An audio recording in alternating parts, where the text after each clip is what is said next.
អូននេះទេសភាពចំការលម៉ាស្អាតទេ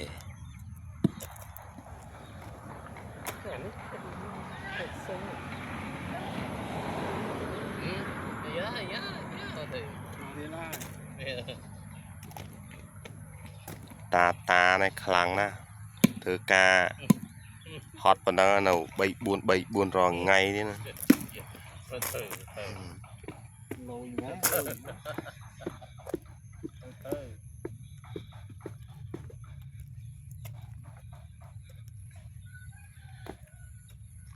ផ្លូវចុះស្ទឹងបងប្អូន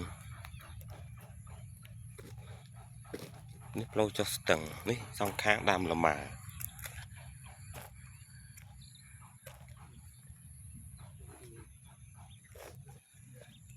ផ្លែដល់បងប្អូន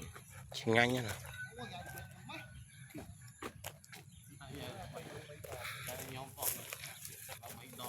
ផ្លែលម៉ាមានលម៉ាមានទុរេន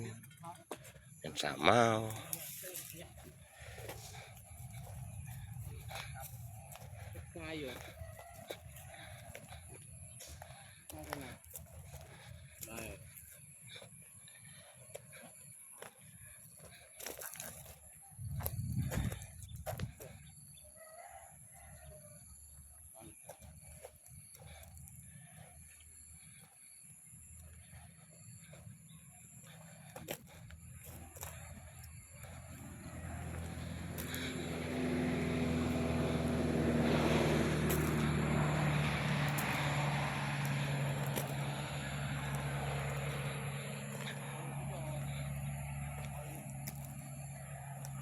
ទេសភាព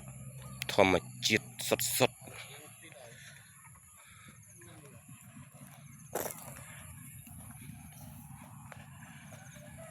នេះមិនមែនទឹកដីខេត្តបាត់ដំបងទេបងប្អូននេះទឹកដីខេត្តបៃលិនភូមិភ្នំដំបង